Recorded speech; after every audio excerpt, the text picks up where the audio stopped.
Red Hood is finally confronting the villain behind all of the killings. Tim Drake is now in over his head, and what is going on with Grifter?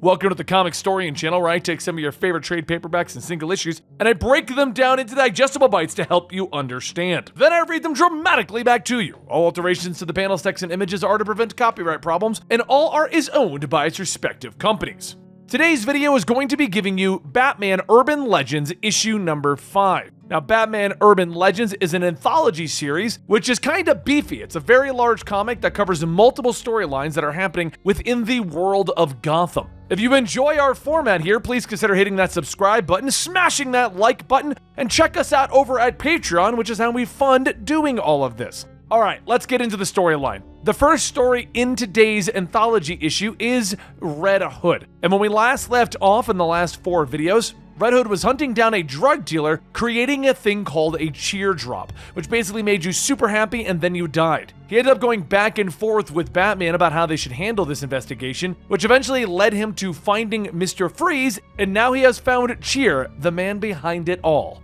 Make sure you click the link down below to see what happened last time if you wanted to see that full video, but here we go.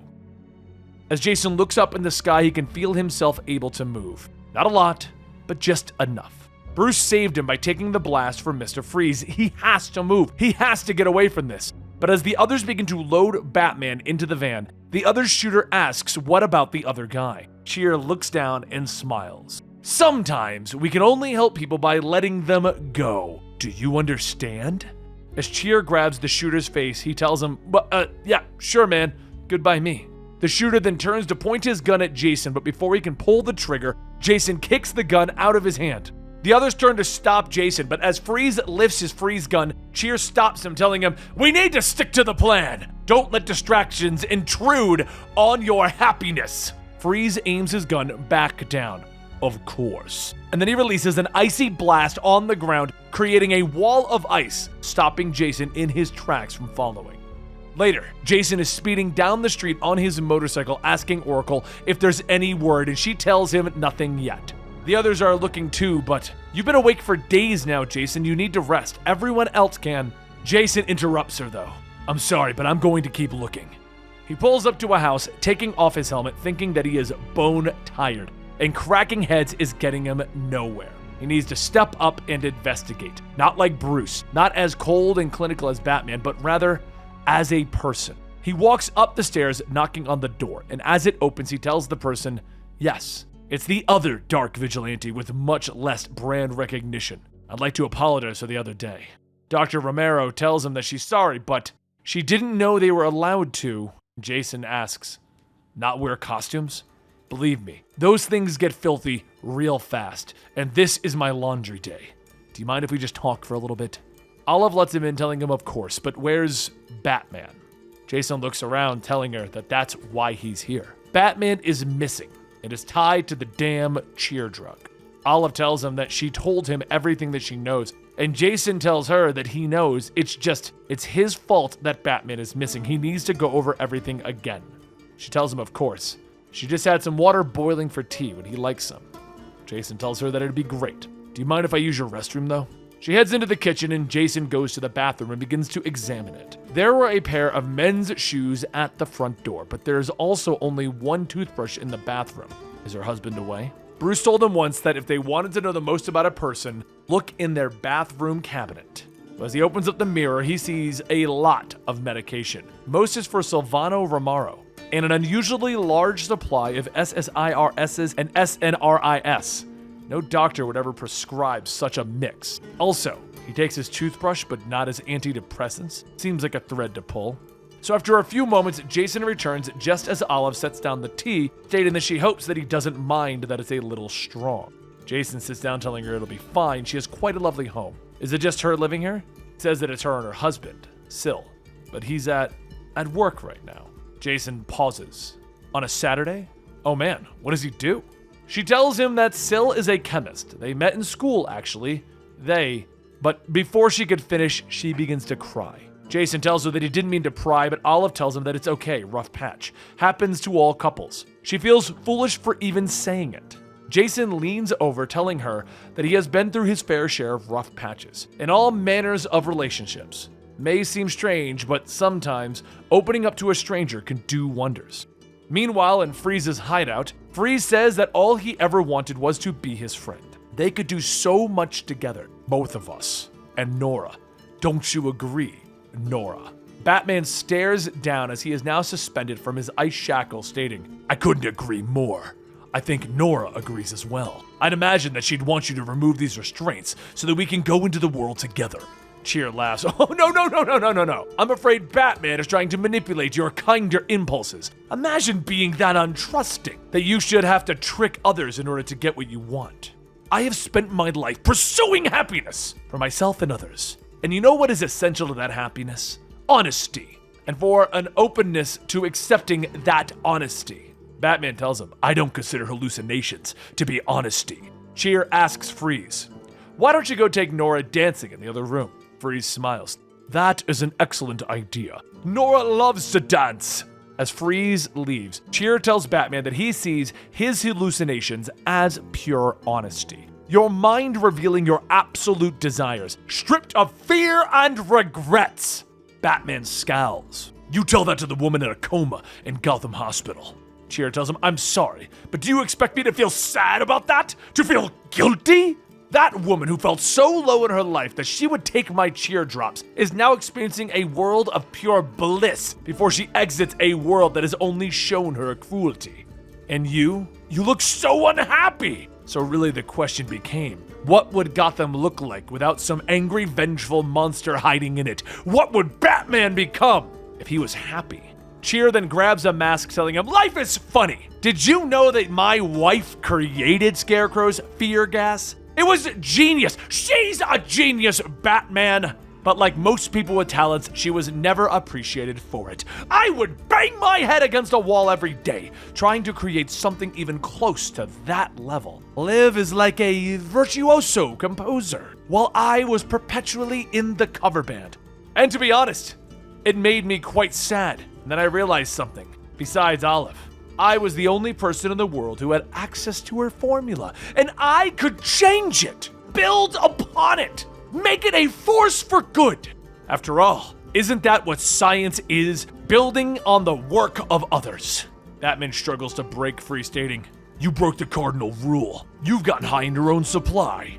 I've studied the formula and it's dangerous. Prolonged use can lead to psychosis or a total shutdown of... Cheer pauses.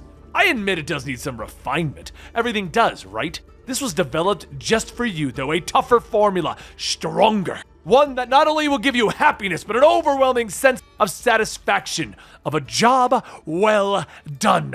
Batman, happiness from being finished with a war on crime. Well, are you ready to the ascent to the next level, to a world without Batman? Next up, we have a story about Tim Drake in this issue. When we last left off, Tim's friend Bernard had been kidnapped, and now he's looking for a way to save all of the teenagers. As Tim sits in a chair bound, he tells himself that he may have gotten in over his head. Coming in here alone is the definition of impetus, and he's not impetus. He doesn't even know really what he is. But he does know that he wants to find Bernard and all of the other kidnapped teens. He has to knock down every door that he can to get there. As this door opens up, two people walk in, and the man states, 3 hours? Lesser people have crumbled long before now. Tim thinks to himself that for a pain cult, you'd think they'd know how to tie a stronger knot. The man looks at Tim Drake, stating that it looks like they have their candidate. What do you say, boy? You came here for answers, right? To all of life's questions? Tim tells him that he knows what they offer.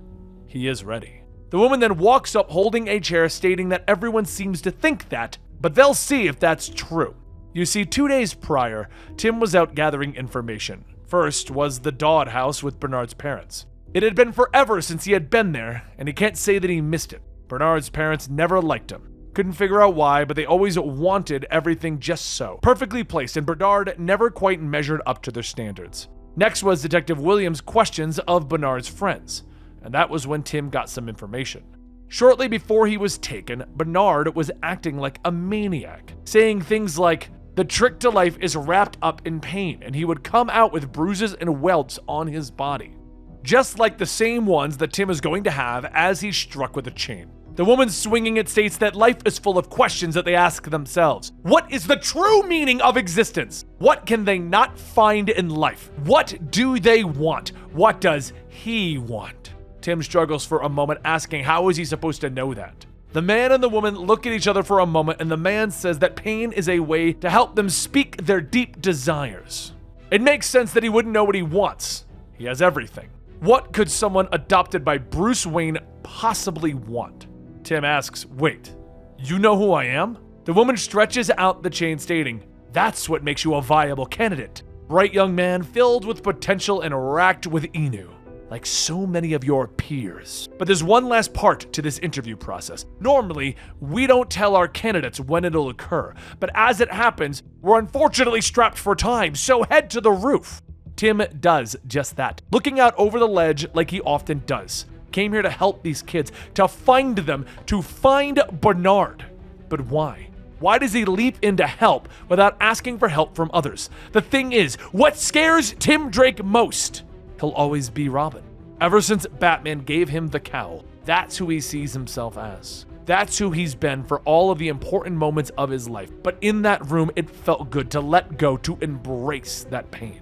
Because hidden under it all is the real question. Who is Tim Drake if he is not a Robin?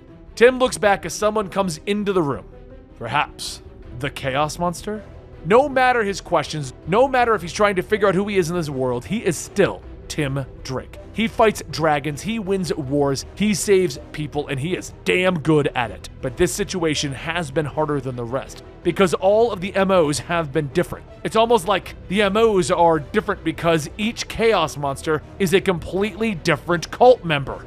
Just then a voice calls out to Tim, telling him, congratulations, you've made it just in time for the sacrifice. Except he was right. This isn't the same Chaos Monster as before.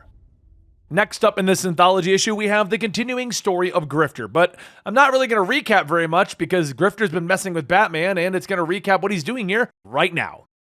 We all know how Grifter became employed by Lucius. Grifter was hired by Leviathan to kill Lucius, but then Grifter betrayed Leviathan to get on Lucius's good side and actually work for Wayne Enterprises. But now, today, Grifter is being thrown out of the building by security, by the orders of Lucius Fox himself, which poses a problem. You see, Grifter needed information off of Wayne Enterprises' computer, and now he's locked out of the building. Then that leads us to the now, a secret location with Grifter busting in the doors of a high-ranking Leviathan agent.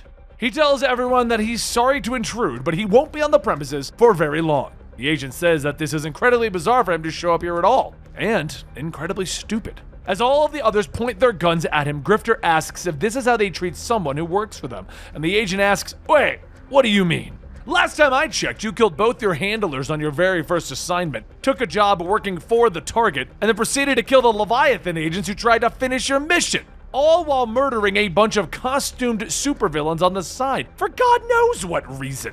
So I must admit, I am still unclear about your employment with us, Mr. Grifter. Grifter asks, are you really keeping tabs on me like that? Okay, hold on, I can explain. Can I at least get a drink first? A gun is cocked and pointed at him, and Grifter tells them, okay, how about I explain first and then you get me a drink? The job is to kill Lucius Fox. It was stupid and short-sighted. I saw an opportunity and I took it. If I saved his life, Lucius might give me a job. The agent tells him, we wanted Lucius dead. Grifter tells him, no, you wanted his brain, his life's work, access to his funds. Failing that, you wanted him dead. If I worked with him, then we can get what you really want. The agent says that he noticed that it was I will and not I have. And Grifter says, well, there's been a minor setback, but first, get the gun out of my face. He snatches the gun from the man, holding it to his head, tossing it on a table, telling him, I lost Lucius's trust. I can get it back, but I'm going to need help. The agent says, assuming we do help you, what do you want? And Grifter tells him, a place in Leviathan, a place up at the top. The agent agrees, and a plan is formulated to sneak in as the building's cleaning crew begins. However, when the other gunmen get ready, Grifter notices that they did not bring him a gun. He asks them, what gives? And one of the gunmen tells him that they must have forgot. Whoopsie. As the elevator doors open, Grifter looks around, stating that this isn't even the right floor. What are you? But the gunmen begin to set up explosives on the security door, with Grifter yelling, hey, that wasn't the deal! And one of the men tells him that the deal has changed. Grifter asks if they think that he is going to take them to the server room or to Fox like this, and the man tells him that if he wants to live, he will. Grifter's contact radios him, telling him that they just got access to the security system. Now they can do whatever they want. The building's locked down and multiple unmarked vans are pulling in. The gunmen all point their guns at Grifter. He pushes away the first gun while managing to tackle the second gunman, and the two go tumbling out onto the street. He rolls around on the knocked out gunman, and a figure stands above him asking, "Are you dead?" Grifter asks, "Who the hell are you?"